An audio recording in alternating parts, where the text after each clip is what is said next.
Assalamu alaikum and good evening to everyone present here. Uh, I am Jahira Hussain on behalf of BASE. I'm here to share a few words about BASE, Bengali Academia for Social Empowerment. Thank you everyone for being here with us. Bengali Academia for Social Empowerment is a developmental organization and it is registered as a trust by a collective of academicians, scholars, professionals, and other like minded people working for community and social development. In current social political scenarios and backwardness of certain sections, we think that there is a tangible need to organize intellectually. And so, BASE is an effort to reach out to as many as we can in various ways and platforms. And while sharing about BASE, the activities of BASE, I'm very much glad to share that during the course of past more than 1 years, during the entire course of the lockdown, BASE has organized many uh, activities and developmental projects. BASE has organized many community kitchens. There have been attempts to uh, allocate funds and relief materials to Amphan and Yash affected areas. So, BASE is not only working on the intellectual level, but also working on the very ground level to reach out to the destitute and to those who really need us. We have many more projects and many aspirations to strengthen this network of the intellectuals with the very common people and to work for the development of our society. With these few words and with our best wishes to everyone, may I now request Mohammad Imtaj Ali sir to please continue with the session. Over to you, Imtaj. Thank you very much. Thank you, Jahira. Jahira told me two ways. One is sir and the another is dada. So I don't know actually which one is me because I didn't teach teacher also. Anyway, jokes apart, we have with us today Afroj Alam Sahil, and for his, we are thankful to him for giving us some kind of no agreement to speak for a while with us. And I'm thankful to Musarraf Bhai also because he only informed you about that you could ask him for this RTI. Because, we are trying to uh, introduce 5 lecture for this RTI series. And for introducing Afroz Bhai, he has done his master's uh, from Jamia in mass comm, and after that, he worked on in different agencies as a freelance journalist.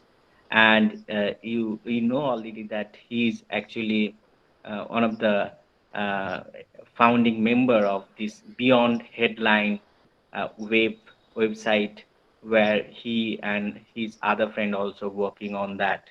So maybe he also introduce us all these things. But he's also a great writer in terms of different issues. For example, lockdown diaries. He has written that book recently, and even he has written on Jamia and Gandhi. That book also very much famous, and maybe he also talk about that little bit during his speech, apart from RTI and all. But there are so many RTI, famous RTI that he has done. For example, in terms of Bhopal gas or maybe political funding, how political people are getting funding from different agencies. He's also the key exponent to introduce all that information through his RTI. So even he is from actually from Bihar, but now he's working and working in Delhi for some time. So I'll request Afroz Alam Sahil Bhai to talk us little bit about RTI as per his thoughts and all. Thank you very much for your time for this session. Okay, thank you. अब मैं शुरू करूं अपनी बात। सही बात। आप सब लोगों को बहुत बहुत शुक्रिया कि आप लोग सुनने के लिए यहाँ जमा हुए हैं। मैं उर्दू बोलूंगा तो आप समझ लेंगे, उर्दू हिंदी इंग्लिश मिक्स करके।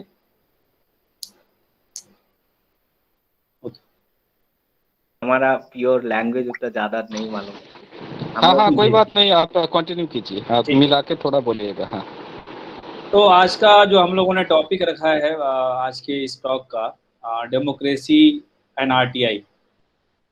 तो हम सब लोगों को मालूम है कि हम जिस देश में रहते हैं, जिस कंट्री में हम लोग रहते हैं, ये लोकतंत्र है। यहाँ पे उर्दू में बोले तो जमहूरियत है, डेमोक्रेसी है। तो कभी आपने सोचा है कि इस डेमोक्रेसी के जो फायदे हमें मिलने चाहिए वो हमें मिल रहा है या नहीं मिल रहा है? कभी सोचा है इसके बारे में? एक्चुअली मेरा जो तजुर्बा है वो फेस टू फेस इंटरेक्शन ज़्यादा रहता है। वर्कशॉप जो भी किया मैंने ऑनलाइन, ये शायद दूसरा या तीसरा होगा। तो इस वजह से मैं बीच बीच में सवाल, जो आदत बन गई है कि लोगों से इंटरेक्ट करना, पूछना कि आप टैक्स भरते हैं नहीं भरते हैं, तो आप जवाब दोगे तो फिर मैं उसके बेस पे आगे बात को बढ़ाऊँ। लेकिन खैर, मैं कोशिश करूँगा कि मैं सवाल आपसे ना करूँ, बल्कि बस मैं बोलूँ और आप सुने। हालांकि ये सही नहीं लगता है कि मेरा ये मानना है कि जो बातचीत है वो आपस में होनी चाहिए। मैं भी कुछ बोलूँ, आप भी कुछ बोलें, और एक दूसरे से हम सब लोग सीखें। तो बहरहाल हम लोग ये जानते हैं कि हम लोग लोकतंत्र में हैं, और लोकतंत्र जो है वो हमसे चलता है। हम सब लोगों ने एक डेफिनेशन पढ़ा है, डेमोक्रेसी की परिभाषा क्या है, डेमोक्रेसी का डेफिनेशन क्या है, सबको मालूम होगा, बताने की ज़रूरत नहीं है। तो इस डेमोक्रेसी में, इस लोकतंत्र में हम जो है वो मालिक हैं, आप जो है वो मालिक हैं। जो भी हम जब पैदा हुए हैं तब से लेकर और जब हम मरेंगे, जब हम पैदा हुए थे तो जो हमें पहला इंजेक्शन दिया गया, उस वक्त से लेकर जब हम मरेंगे, हमारे लिए कफन का कपड़ा खरीदा जाएगा या जलाने के लिए लकड़ी खरीदी जाएगी, तो उस वक्त तक हम किसी न किसी रूप में टैक्स भर रहे हैं। और हमारे इसी टैक्स से जो है वो इस देश के पीएम, इस देश के प्रेसिडेंट, इस देश के किसी भी ऑफिस क्लर्क तक को सैलरी दी जाती है। यानी हम जो है वो मालिक है। आप जस्ट इमेजिन कीजिए, आप में से बहुत लोग बचपन में अपने फादर ने, अपने माँ ने, आपके अब्बू ने आपको पैसे दिए होंगे, और आपने अगर 10 रुपए कहीं खर्च कर दिए तो आपसे हिसाब मांगा जाता है। या आप में से भाई कई लोग होंगे जो रोज देखते होंगे कि लोग रिक्शे वाले से हिसाब मांग रहे हैं, पेपर वाला आया मंथ में एक बार, आप उससे हिसाब मांग रहे हो कि भाई इतने पैसे कैसे हो गए। आप सब्जी खरीदने गए मार्केट में तो आप वहाँ हिसाब मांग रहे हैं। लेकिन कभी आपने सोचा है कि हम जो है वो सरकार से भी हिसाब मांगे? क्योंकि हमने जो है, हम टैक्स पेयर हैं, हम टैक्स दे रहे हैं, जब से पैदा हुए हैं तब से लेकर मरने के वक्त तक टैक्स भर रहे हैं, हर चीज में टैक्स भर रहे हैं। ऐसा नहीं है कि हम इनकम टैक्स नहीं भर रहे हैं, हम सेल टैक्स नहीं दे रहे हैं तो हमें पूछने का अधिकार नहीं है। हम जो सामान भी हम मार्केट से खरीद रहे हैं, उन सब चीज़ों में हम किसी न किसी रूप में टैक्स भर रहे हैं। चाहे हम 1 रुपए की कोई माचिस की डिब्बी भी ले रहे हैं तो उसमें भी हम टैक्स भर रहे हैं। अगर हम रोज सुबह दूध का पैकेट भी लेकर आ रहे हैं बाहर से तो हम उसमें भी टैक्स भर रहे हैं। तो एज ए टैक्स पेयर आपका हक है कि आप सरकार से सवाल करें, और यही सवाल करने का नाम जो है वो है आरटीआई। कि आप राइट टू इंफॉर्मेशन के जरिए, जाहिर सी बात है कि आप सवाल जो है वो खुद जाके पूछ नहीं सकते ऑफिस में जाके, तो आपके पास जो है वो एक एप्लीकेशन का सिस्टम है जो आरटीआई के जरिए आप पूछ सकते हैं। आपने वोट दिया है, वोट जो दिया है वो क्यों दिया है? क्योंकि आपके पास टाइम नहीं है, आप मालिक हो, आपके पास टाइम नहीं है, तो आपने एक अपना रिप्रेजेंटेटिव चुनकर भेजा है कि वो आपके इश्यूज को, आपके प्रॉब्लम को, आपकी बातों को वो सरकार तक पहुंचाए, ताकि जो आपके इश्यूज हैं वो सॉल्व हों, उनका कुछ ना कुछ हल निकले आपके मसले का। तो इसलिए आपको भेजा गया। तो जब आपने वोट दिया, जो आपसे वादे किए गए अच्छे दिन के, तो आपको ये पूछने का हक है कि भाई जो वादे किए गए थे वो कहाँ गए। तो ये इस चीज़ का नाम जो है वो आरटीआई है। और आरटीआई को इस कंट्री में लागू करने का एक जो सबसे अहम मकसद यह है कि देश में ट्रांसपेरेंसी आए, सिस्टम में ट्रांसपेरेंसी आए, अकाउंटेबिलिटी आए। जो ऑफिसर जो बहाल हैं, जो टर्म ब्यूरोक्रेसी है उसको उर्दू में नौकरशाही बोलते हैं, तो ये तमाम लोग जो हैं वो आपके नौकर हैं और आप जो है वो मालिक हैं। तो मालिक होने का एहसास जो है वो आपको करना है, और ये एहसास जो है वो आपको आरटीआई कराएगा कि हम मालिक हैं और हम जब चाहें सवाल पूछ सकते हैं। हमारा नौकर अगर काम नहीं कर रहा है तो हम उसको हटा भी सकते हैं। आप जस्ट सोचिए कि अगर आप अपने ऑफिस में किसी को आपने रखा ऑफिस बॉय, और अगर वो सही काम नहीं कर रहा है तो आप उसको हटाते हो। तो यही चीज जो है वो डेमोक्रेसी भी यही बात कहती है, और यही सवाल करने का, पूछने का नाम जो है वो आरटीआई है। तो पहले मैं कोशिश करूंगा कि आरटीआई की जो बेसिक चीज़ें हैं, आरटीआई क्यों है, ये आपको थोड़ा सा मैंने एक बेसिक जो है वो बताने की कोशिश की है कि आप डेमोक्रेसी में रहते हो, आपको पूछने का हक है क्योंकि आप टैक्स भरते हो। आप जब से पैदा हुए हो तब से लेकर टैक्स भर रहे हो, तो आप पूछेंगे सवाल। तो अब हम आगे बढ़ेंगे और थोड़ा सा आरटीआई के बारे में कि आरटीआई हमें कैसे फाइल करना है, कहाँ फाइल करना है। मैंने एज ए एक्टिविस्ट कभी आरटीआई फाइल नहीं की है। मैं एक जर्नलिस्ट हूँ और मुझे लगता है कि बल्कि इसमें बहुत सारे लोग जो है वो जर्नलिस्ट जुड़े हुए हैं, और मुझे लगता है कि जर्नलिज्म के लिए बेस्ट टूल जो है वो एक आरटीआई है। क्योंकि आप अब तक जो खबरें निकाल रहे हो वो अपने सोर्स से निकाल रहे हो, लेकिन जस्ट इमेजिन कीजिए कि अगर जिस ऑफिसर से आपको इंफॉर्मेशन मिल रही है और जिस दिन आपने उसी के बारे में पूछ लिया कि सर आपके बारे में हमें मालूम चला है कि आपने इस मामले में घोटाला किया है, तो वो अगले दिन आपको ऑफिस से बाहर करेगा और बोलेगा कि बस बहुत हो गया, आप जो है वो जाओ और मैं आपको कोई जवाब जो है वो नहीं देने जा रहा हूँ। तो हम अब आगे बढ़ते हैं थोड़ा सा और आपसे एक पीपीटी शेयर करने की कोशिश करते हैं।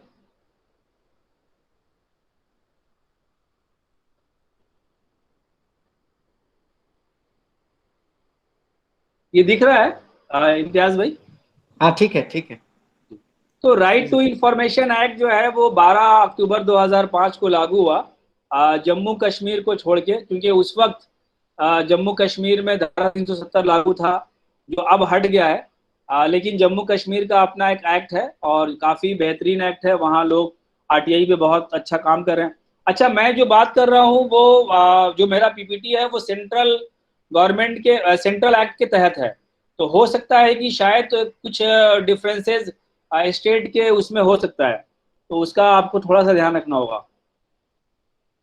तो हम अगर इसके हिस्ट्री के बारे में बहुत ज़्यादा बात नहीं करेंगे, 2005 में लागू हुआ।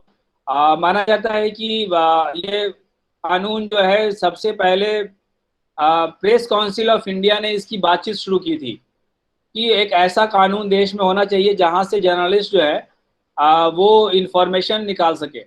और बहुत सारे कंट्री में ये इस तरह की थी कि वो जर्नलिस्ट या प्रेस के लोग जो है वो जाके इंफॉर्मेशन किसी भी ऑफिस से लेते थे। लेकिन अगर एक्टिविस्ट आपको हिस्ट्री बताएगा तो वो ये बताएगा कि MKSS 1990 में, ये झारखंड सॉरी राजस्थान में एक जगह है झालावाड़, ब्यावर, तिलोनिया, सब जगह मैं गया हूँ इत्तेफाक से। तो ये 1990 में इसके लिए MKSS ने लड़ाई शुरू की, और वो लड़ाई इस बात की थी कि जो मास्टर रोल है, जो मनरेगा के तहत या उस वक्त जो भी कानून था उसमें उन्होंने देखा कि बहुत घोटाले हैं। तो उनको लगा कि अगर एक ऐसी इंफॉर्मेशन एक्ट रहे देश में जिससे हम इंफॉर्मेशन निकाल लें तो ये इसके लिए हम उस पर रोक लगा सकते हैं। तो इसके लिए बाज़ाब्ता अरुणा रॉय के नेतृत्व में, उनके लीडरशिप में ये मूवमेंट शुरू हुआ, और मोस्टली औरतें थी। वो ब्यावर एक शहर है राजस्थान में, चांग गेट बोलते हैं, झालावाड़ डिस्ट्रिक्ट में। तो वहाँ ये औरतें जो है धरने पे बैठी, और बड़ा आपको जानकर हैरानी होगा कि जो मर्द हजरात थे, जो मेल लोग थे, वो कमेंट करते थे कि ये घाघरा पलटन, क्योंकि वहाँ आमतौर पे एक ड्रेस होता है जो घाघरे की तरह दिखता है, तो ये घाघरा पलटन इंफॉर्मेशन लेके क्या करेगी। और उन औरतों ने लाठियां भी खाई, जेल भी गई, और फाइनली जाके एक आरटीआई का पूरा मूवमेंट जो है वो खड़ा हुआ। उसमें कई सारे जर्नलिस्ट जैसे प्रभात जोशी, कुलदीप नैयर साहब, ये सब लोग उसमें शामिल थे। बल्कि इनफैक्ट जो है वो कुलदीप नैयर साहब ने ही सबसे पहले नारा दिया, हमारा पैसा हमारा हिसाब, हम जिएंगे हम जानेंगे। तो जब तक हम जानेंगे नहीं, हम जिएंगे कैसे? और अगर हमारा पैसा है तो हमें हिसाब भी चाहिए। तो ये उन्होंने एडिटोरियल लिखा और उसके बाद से ये मूवमेंट चला और 1990 में एक्टिविस्टों ने इस मुद्दे को उठाया और उसके बाद ये एक्ट जो है वो 2005 में लागू हुआ। अगर हम कंट्री वाइज बात करें तो सबसे पहले स्वीडन में 1766 में लागू हुआ, कोलंबिया में 1888 में लागू हुआ, फिनलैंड में 1951 में लागू हुआ, यूएस में 1966 में लागू हुआ, डेनमार्क नॉर्वे में 70 में लागू हुआ, फ्रांस में 1978 में लागू हुआ, ऑस्ट्रेलिया न्यूजीलैंड में 1982 में लागू हुआ, कनाडा में 1983 में लागू हुआ। तो इस तरह से हमारा जो देश है वो 44वां देश है जहां पे ये राइट टू इंफॉर्मेशन एक्ट लागू हुआ 2005 में सेंट्रल लेवल पे। लेकिन अगर स्टेट लेवल पे बात करें तो सबसे पहले तमिलनाडु और गोवा में ये 1997 में ये एक्ट जो है वो लागू हो चुका था। राजस्थान कर्नाटक में 2000 में लागू हो चुका था, दिल्ली में 2001 में लागू हो चुका था, महाराष्ट्र आसाम में 2002 में लागू हो चुका था, मध्य प्रदेश में 2003 में लागू हुआ था, जम्मू कश्मीर में 2004 में लागू हुआ था। तो कई जगह आप देखेंगे कि वहाँ कोई मूवमेंट नहीं था, जैसे तमिलनाडु और गोवा में या आसाम में कोई बहुत खास मूवमेंट नहीं था। लेकिन वहाँ जो लागू हुआ वो इसलिए लागू हुआ कि एक इंटरनेशनल प्रेशर काम कर रहा था इंडिया पे। बहुत सारी खास तौर पे आसाम की बात करें, गोवा की बात करें, बहुत सारी कंपनियां इंडिया में आ रही थी और उनको ये लगा कि हम जहाँ इंडस्ट्री अपनी लगा रहे हैं तो हमें वहाँ के बारे में जानकारी रहनी चाहिए कि हम जहाँ जा रहे हैं वो क्या है, वो जगह क्या है, कल को हमें कोई प्रॉब्लम ना हो। तो उस प्रेशर में भी आके कई स्टेट में सरकार ने एक्ट को लागू किया है। अच्छा, ऐसा नहीं है कि ये एक्ट आपको यूं ही मिल गया है, बल्कि हमारा कॉन्स्टिट्यूशन जो है, संविधान जो है, उसमें आर्टिकल 19(1) और 21 जो है वो इस एक्ट की बात करता है। आर्टिकल 19 में साफ तौर पे कहा है कि फ्रीडम ऑफ स्पीच और एक्सप्रेशन की बात होती है, और आर्टिकल 21 को आपको मालूम है कि right to life and liberty की बात होती है। तो मेरा ये मानना है कि इस एक्ट का जो बेस बना कि जब तक हमें किसी के बारे में नहीं मालूम है, जैसे कि मैं अगर इम्तियाज भाई के बारे में नहीं जानता हूं तो शायद मैं उनके बारे में बहुत ज्यादा नहीं बोलूंगा, बहुत ज्यादा मैं नहीं बोल पाऊंगा। तो इसलिए जो है वो हमें बोलने के लिए, कोई चीज एक्सप्रेस करने के लिए हमारे पास इंफॉर्मेशन का होना जरूरी है। तो कई सारे मामले हैं, मैं बहुत ज्यादा उसमें डीपली नहीं जा रहा हूँ, लेकिन एक मामला जो है वो 1973 में आया, जिसको बोलते हैं Bennett Coleman versus Union of India. तो इसमें जो है वो इसकी बात की गई, इंफॉर्मेशन की बात की गई। एक बहुत इंपॉर्टेंट केस है जिसको बोलते हैं Raj Narain versus State of UP. ये मामला 1976 में आया, जिसमें जस्टिस मैथ्यू थे, सुप्रीम कोर्ट के जज थे। उन्होंने कहा है कि जब तक लोगों के पास इंफॉर्मेशन नहीं है तो तब तक जो है वो आप कॉन्स्टिट्यूशन के 19(1) की बात करना, आर्टिकल 19(1) की बात करना या आर्टिकल 21 की बात करना बेमतलब है, बेमानी है। मतलब आदमी कुछ भी एक्सप्रेस नहीं कर पाएगा। अच्छा, ये एक्ट जो है ये तो आपको एक बेस समझ में आ गया कि एक्ट से हिस्ट्री क्या थी। अब ये एक्ट जो है वो जब बना तो सारे सेंट्रल गवर्नमेंट के जितने भी ऑफिस हैं, स्टेट गवर्नमेंट के जितने भी ऑफिस हैं, लोकल गवर्नमेंट्स के जितने भी ऑफिस हैं, या कोई भी ऑर्गेनाइजेशन, कोई भी बॉडी जो सरकार से डायरेक्टली और इनडायरेक्टली फंड लेती है, तो वो ये सब आरटीआई के दायरे में आते हैं और आप यहाँ जो है वो आरटीआई के तहत इंफॉर्मेशन मांग सकते हैं। एक बड़ा मसला आया था कि एनजीओज जो हैं वो आरटीआई के दायरे में है या नहीं है। तो उसमें भी एक जजमेंट आया जिसमें साफ तौर पे कहा गया कि अगर वो सरकार से फंड ले रहे हैं तो उनको उस फंड के बारे में बताना पड़ेगा, यानी वो उस मामले में आरटीआई के दायरे में है। लेकिन साथ में सुप्रीम कोर्ट ने ये भी कहा कि एनजीओज को भी ट्रांसपेरेंट होना चाहिए, अकाउंटेबल होना चाहिए, और उनको भी अपनी इंफॉर्मेशन खुद से, अगर कोई ना भी मांगे तो भी आपको देना चाहिए और खुद से मानना चाहिए कि हम जो है वो आरटीआई के दायरे में हैं। उसी तरह से हम बात करें कि जो देश के लोकतंत्र के, जो डेमोक्रेसी के जो 4 पिलर हैं, उसमें 3 पिलर यानी एग्जीक्यूटिव, जुडिशरी और लेजिस्लेचर जो है वो आरटीआई के दायरे में है। मीडिया भी आरटीआई के दायरे में नहीं है, लेकिन मेरा अपना मानना है कि मीडिया को भी आरटीआई के दायरे में होना चाहिए, क्योंकि मीडिया भी एक कहीं ना कहीं पब्लिक अथॉरिटी है और सरकार से किसी ना किसी रूप में उसको फंड मिल रहा है, चाहे वो फंड उसको सब्सिडी के तौर पे मिले, पेपर मिल रहा है उसको छापने के लिए, ब्लैंक पेपर, या वो एडवर्टीजमेंट की शक्ल में मिल रहा है, या उनको बहुत जगह बहुत सारे मीडिया को जमीन मिली हुई है जिस जमीन पे उनका ऑफिस है, तो वो बहुत सारे सरकारी लाभ भी ले रहे हैं। तो मीडिया को भी जो है वो आरटीआई के दायरे में होना चाहिए, और लोग जो है वो मीडिया से भी सवाल पूछ सकते हैं। अच्छा, इस एक्ट की सबसे खास बात यह है कि यह एक्ट तमाम एक्ट को सुपरसीड करता है, ओवरराइड करता है। यानी कोई ये नहीं कहेगा कि इस देश में ऑफिशियल सीक्रेट एक्ट है, ऑफिशियल सीक्रेट एक्ट 1923 है, इसलिए आपको जवाब नहीं देंगे, या कोई ये नहीं कहेगा कि 156 सीआरपीसी के तहत आपको जवाब नहीं देंगे, क्योंकि ये एक्ट तमाम एक्ट को ओवरराइड करता है। मेरे केस में साथ में कुछ एग्जांपल भी दूंगा ताकि समझने में और आसानी हो। मेरे एक मामले में मैंने आरटीआई डाला था दिल्ली पुलिस को, तो उन्होंने कहा कि हम 156 सीआरपीसी के तहत आपको इन्फॉर्मेशन नहीं देंगे। तो मैंने साफ तौर पे अपील फाइल की और हमने कहा कि आरटीआई का, अच्छा मैं बहुत ज़्यादा सेक्शन की बात भी नहीं कर रहा हूँ ताकि लीगल ना हो जाए, आपको समझने में दिक्कत आए, तो हमने उनको ये कहा कि सेक्शन 21 के तहत आपको सेक्शन 21 ये कहता है कि ये एक्ट जो है तमाम एक्ट को ओवरराइड करता है, सुपरसीड करता है। तो आपको अगर इंफॉर्मेशन देने से मना करना है तो आपको आरटीआई के जो क्लॉज हैं उसके तहत मना करना होगा, तब उनको वो जवाब देना पड़ा। अच्छा, इंफॉर्मेशन आपको क्या मिलेगा, डेफिनेशन क्या है? तो आरटीआई के 2F में उसकी इंफॉर्मेशन बताई गई है कि इंफॉर्मेशन किसी भी फॉर्म में हो सकता है, कोई रिकॉर्ड हो सकता है, कोई डॉक्यूमेंट हो सकता है, सरकार का कोई डॉक्यूमेंट है वो आप मांग सकते हैं, कोई मेमो है वो आप मांग सकते हैं, कोई ऑफिसर किसी एक दूसरे ऑफिसर को ईमेल किया है तो वो ईमेल भी आप मांग सकते हैं, कोई ओपिनियन किसी ने रिटेन रूप में अगर दिया है, अगर वर्बली दिया है तो उसका कोई प्रूफ नहीं है, लेकिन अगर कोई सरकारी ऑफिसर किसी दूसरे सरकारी ऑफिसर को किसी भी तरह का ओपिनियन दिया है तो वो आप मांग सकते हैं, क्योंकि वो रिटर्न फॉर्म में अगर है। तो किसी ने एडवाइस दिया है वो आप मांग सकते हैं, प्रेस रिलीज आप मांग सकते हैं। तो वहाँ आपको यहाँ पे मैं छोटा सा एग्जांपल दूंगा कि जब मैं जिस इलाके में रहता हूँ, ये जामिया नगर इलाका बोलते हैं इसको, तो जामिया नगर के पहले यहाँ पे पुलिस चौकी थी, उसको इन्होंने पुलिस स्टेशन में कन्वर्ट किया। उस वक्त जो है वो एक प्रेस रिलीज जारी की गई जिसमें कहा कि जामिया नगर की वायलेंट हिस्ट्री रही है, यहाँ पे वैसे एलिमेंट्स रहते हैं जो कभी भी कुछ टेरर एक्टिविटीज या इस सब में शामिल हो सकते हैं।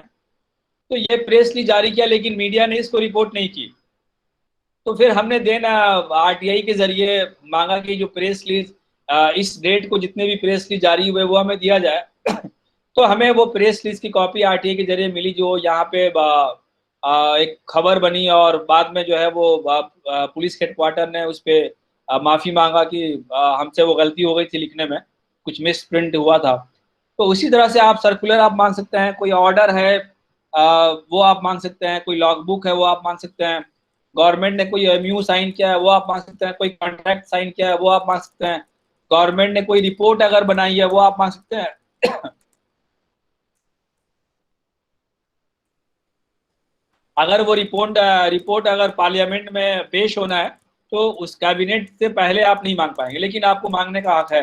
आप पेपर मांग सकते हैं, कोई आप सैंपल, जैसे कि आपके घर के सामने कोई सड़क बन रही हो तो आप जानना चाहते हो कि उसमें क्या मटेरियल यूज हुआ है, क्या चीजें, तो आप वो मांग सकते हैं। जैसे अगर दिल्ली के सीएम की बात करें, अरविंद केजरीवाल साहब की, तो उनकी एक्टिविज्म यहीं से शुरू होती है कि वो अपने इलाके में, जो सीमापुरी का इलाका था जहाँ परिवर्तन नाम की ऑर्गेनाइजेशन काम करती थी, तो उन्होंने आरटीआई में मांगा कि ये जो सड़क बनी है उसमें क्या मटेरियल यूज हुआ है, और वो मटेरियल उन्होंने मांगा और लोगों के सामने छेनी हथौड़ी लेके सड़क को खोदी और बताया कि भाई ये पेपर पे, ऑन पेपर ये सड़क जो है वो 8 इंच मोटी होनी चाहिए, लेकिन हम जब खोद के देख रहे हैं तो ये सिर्फ 6 इंच मोटी है, और इसमें कहा गया है कि ये सीमेंट इतना % और इतना है, लेकिन देखिए आपके सामने सच्चाई है।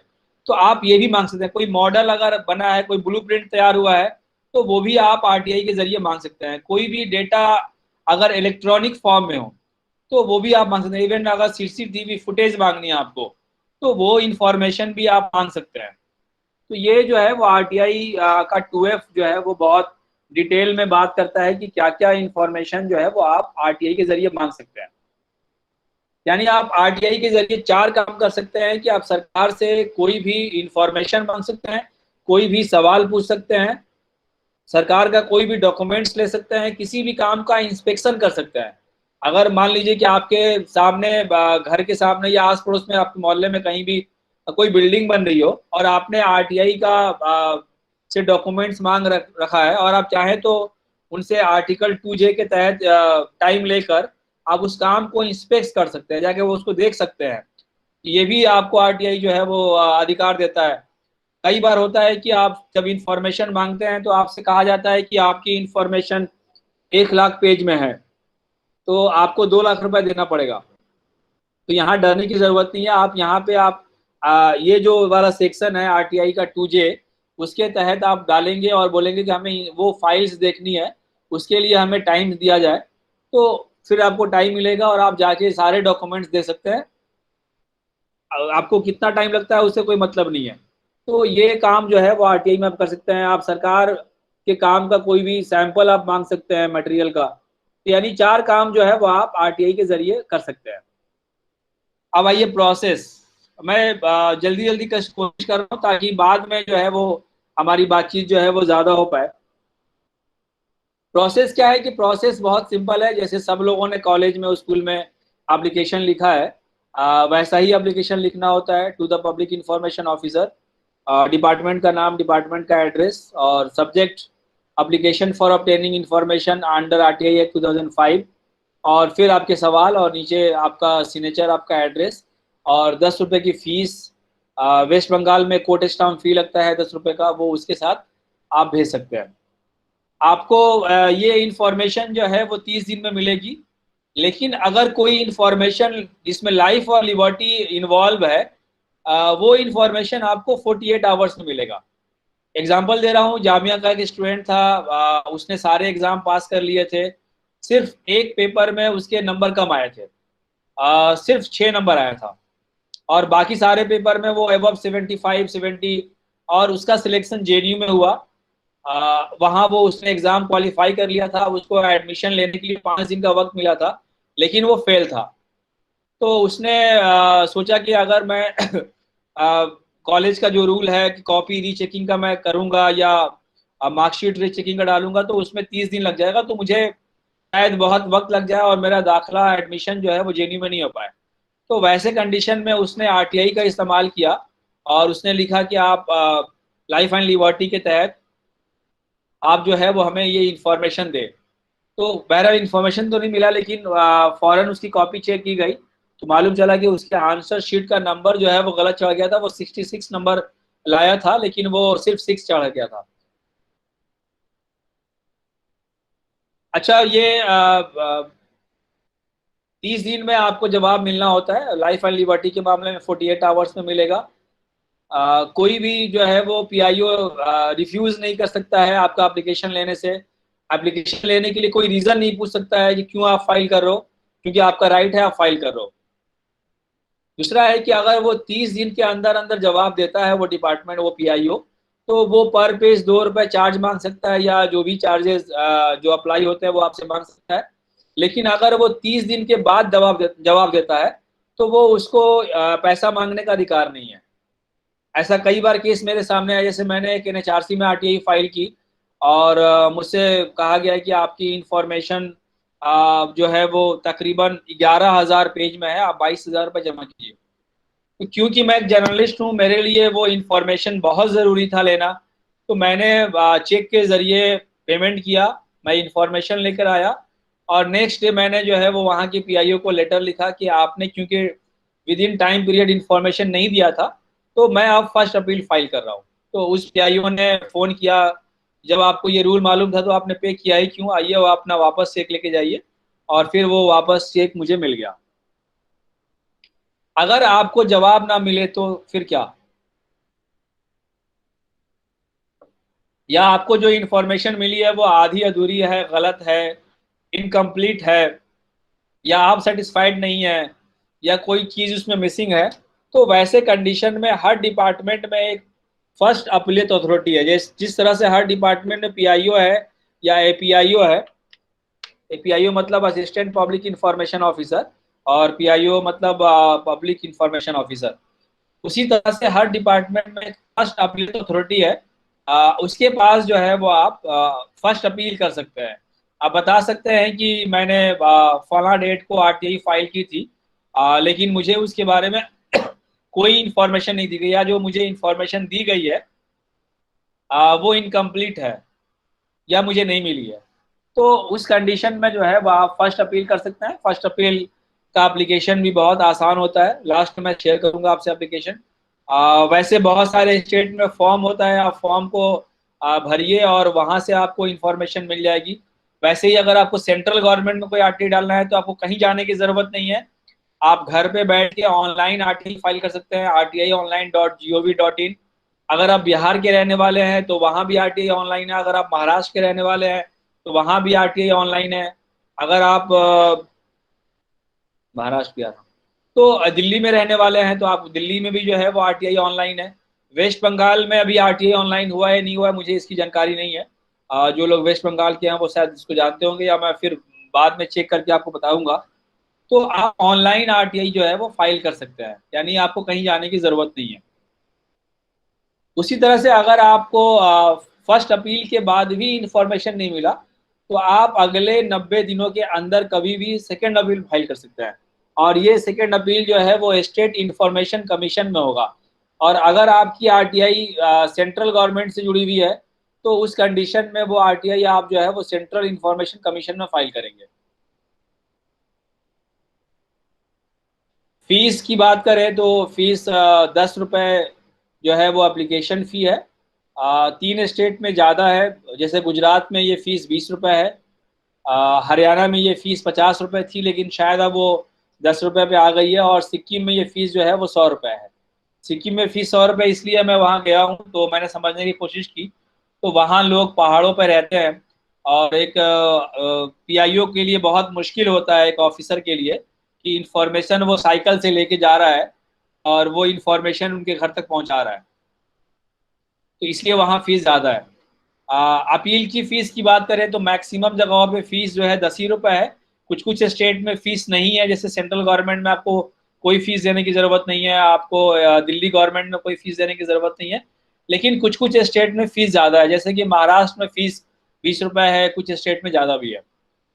आप जो पर पेज इंफॉर्मेशन मांग रहे हैं उसके लिए वो 2 रुपये पर पेज मांग सकते हैं।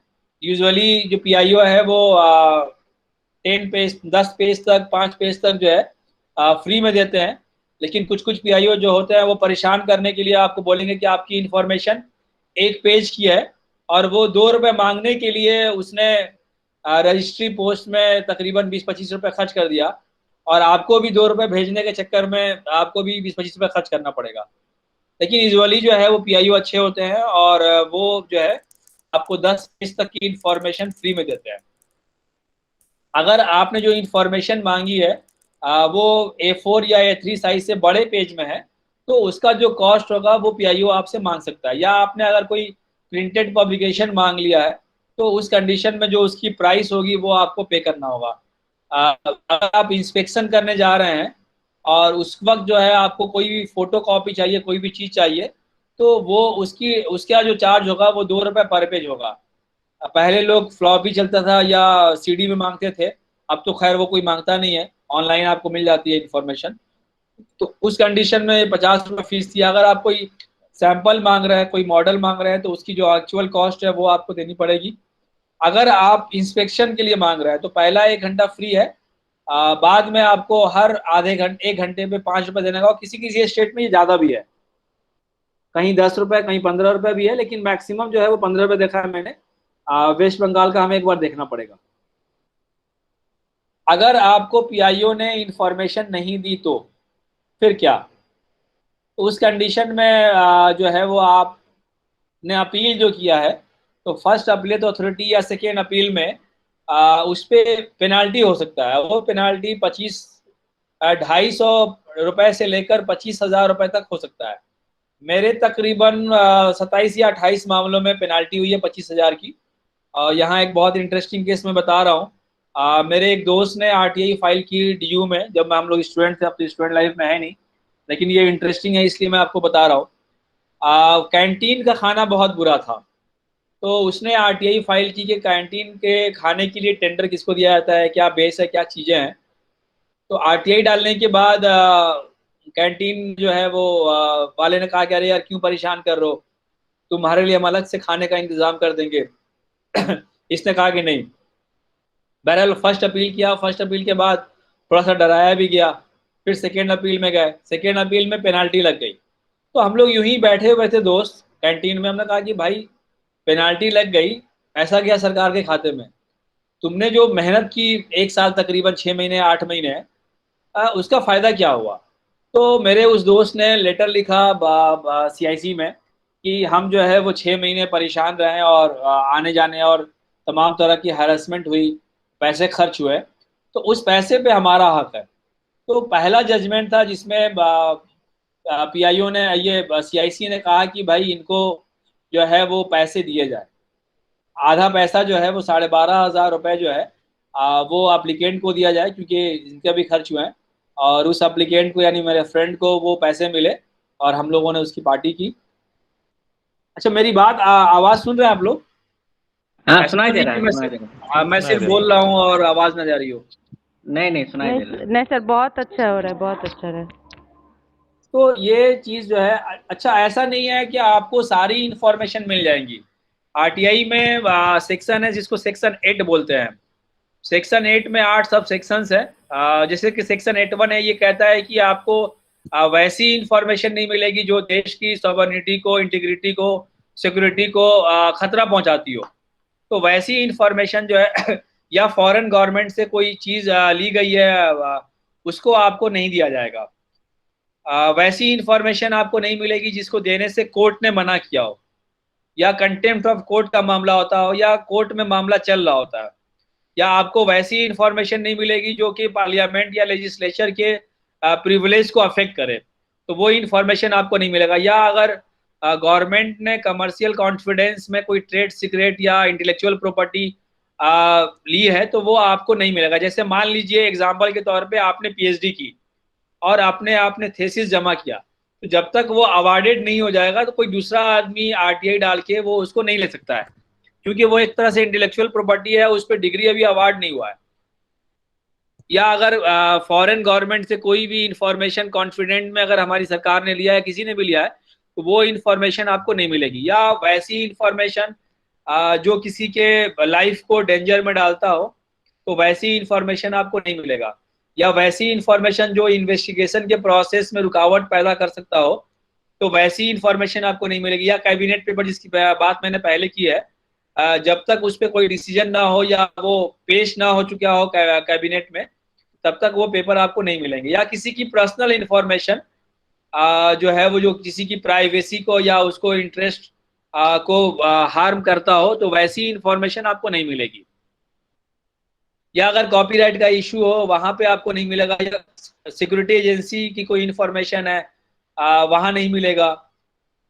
कोई थर्ड पार्टी की इंफॉर्मेशन है तो नहीं मिलेगा। या अगर आपके जो इंफॉर्मेशन मांगी है वो 20 साल से ज्यादा पुरानी है, तो वो इंफॉर्मेशन भी आपको नहीं मिलेगा। लेकिन आरटीआई एक्ट ये भी कहती है, नहीं उस पर हमारे बाद में, ये जो है वो आपको ये इंफॉर्मेशन आपको नहीं मिलेगी। उसी तरह से आरटीआई में सेक्शन 24 है, जिसमें 18 डिपार्टमेंट को आरटीआई के दायरे में बाहर रखा गया था।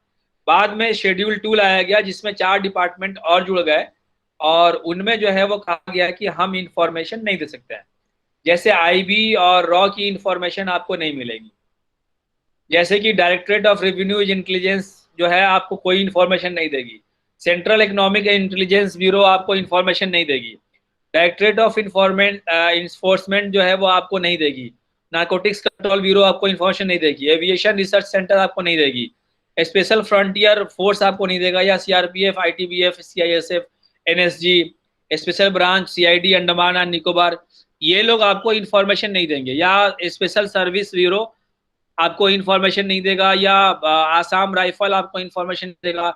या सीआईडी, दादर नगर हवेली का क्राइम ब्रांच आपको इंफॉर्मेशन नहीं देगा। या लक्षद्वीप का जो स्पेशल ब्रांच है पुलिस का, वो आपको इंफॉर्मेशन नहीं देगा। लेकिन अगर इंफॉर्मेशन जो आपने मांगी है वो लार्जर पब्लिक डोमेन में है या उसमें करप्शन या ह्यूमन राइट्स वायलेशन का मामला इन्वॉल्व है, तो वैसे कंडीशन में आरटीआई एक्ट कहता है कि ये तमाम इंफॉर्मेशन आपको देना होगा। जैसे एग्जांपल के लिए मैं अपने एक एप्लीकेशन का यहाँ जिक्र करना चाहूँगा कि भोपाल गैस कांड को लेकर हमने एमईए को एक आरटीआई, एमईए मतलब मिनिस्ट्री ऑफ एक्सटर्नल अफेयर्स को हमने एक आरटीआई फाइल की और उसमें कई सारे सवाल थे। एक सवाल ये था कि एंडरसन जो भोपाल गैस डाउ केमिकल कंपनी आप जानते होंगे उसका वो था, तो एंडरसन को लेकर एमईए यानी मिनिस्ट्री ऑफ एक्सटर्नल अफेयर्स और सीआईडी के बीच में क्या बात हुई है, सीबीआई के बीच में क्या बातचीत हुई है, वो सारे करस्पॉन्डेंस की कॉपी हमें दी जाए। तो ये इंफॉर्मेशन जो है वो हमने मांगी, तो हमारे इस एप्लीकेशन को एमईए ने फॉरवर्ड किया सीबीआई को और सीबीआई ने कहा कि हम आरटीआई के दायरे में नहीं आते हैं, इसलिए हम इंफॉर्मेशन नहीं देंगे। हमने दोबारा से फर्स्ट अपील किया एमईए को, क्योंकि हमने आरटीआई फाइल की थी एमईए को यानी मिनिस्ट्री ऑफ एक्सटर्नल अफेयर्स को। उन्होंने दोबारा से हमारा एप्लीकेशन फॉरवर्ड किया सीआईडी और सीबीआई को, फिर उन्होंने कहा कि हम आरटीआई के दायरे में नहीं आते, इसलिए आपको इन्फॉर्मेशन नहीं देंगे। तो हमने सेकेंड अपील किया और सेकेंड अपील में जो हियरिंग हुई उसमें मेरा बेस यही था कि पहली बात कि हमने आरटीआई फाइल की है एमईए को, ना कि सीआईडी या आईबी को। अगर क्रॉसपॉन्डेंट हुआ है तो दोनों के पास होना चाहिए, दोनों के पास कॉपी ज़रूर होगी, जाहिर सी बात है गवर्नमेंट ऑफिस है। दूसरा है कि यहाँ पे मामला ह्यूमन राइट्स वायलेशन का है, तो आपको इन्फॉर्मेशन देनी पड़ेगी। तो पहली बार जो है वो जजमेंट आया जो बहुत हिस्टोरिकल जजमेंट माना जाता है, उसमें जो है सीआईसी ने ये कहा कि आपको एप्लीकेंट को सारी इन्फॉर्मेशन देनी पड़ेगी और वो सारी इन्फॉर्मेशन आया जो इंटरनेशनल नेशनल खबर बनी। हमारे दोस्त रियाज जो कोलकाता के ही हैं, उन्होंने बियॉन्ड हेडलाइंस पे और कई जगहों पे इसकी स्टोरी लिखी थी उस टाइम में। ऑलमोस्ट सारे जगहों पे वो स्टोरी, यहाँ तक कि विकीलीक्स के वायर सर्विस में भी उस रिपोर्ट की चर्चा हुई थी, तो हर जगह उसकी बात हुई। तो यानी अगर मामला ह्यूमन राइट्स वायलेशन का है या लार्जर पब्लिक डोमेन में के लिए इंफॉर्मेशन है, तो वहाँ इंफॉर्मेशन देना पड़ेगा, कोई आपको देने से मना नहीं कर सकता है। यानी एप्लीकेशन की बेसिक चीज़ें हमने बता दी आपको। एप्लीकेशन प्लेन पेपर पर डाल सकते हैं, कुछ स्टेट में फॉर्म दिखता है, फॉर्म भर के आप मांग सकते हैं, बहुत सारे स्टेट में ऑनलाइन हो गया है, वहाँ आप ऑनलाइन फाइल कर सकते हैं। अगर आप बीपीएल कार्ड होल्डर है तो आपको कोई फीस देने की ज़रूरत नहीं है, यहाँ आपको 10 रुपये एप्लीकेशन फ़ी देने की ज़रूरत है और ना ही जो पर पेज 2 रुपये चार्ज मांगा जाता है वो आपसे मांगा जाएगा। बस आपको कुछ नहीं करना है, आपको बीपीएल कार्ड का फोटो लगा देना है।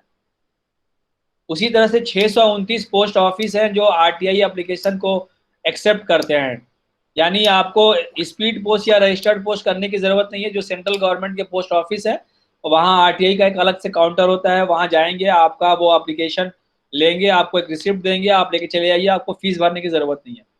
वैसे ही बिहार एक मॉडल स्टेट है जहाँ पे कॉल सेंटर है, वहाँ पे जो लोग बिहार के होंगे उनके लिए बता रहा हूँ कि 155-311 यानी 155-311 नंबर पे कॉल कीजिए बीएसएनएल लैंडलाइन नंबर से या मोबाइल से।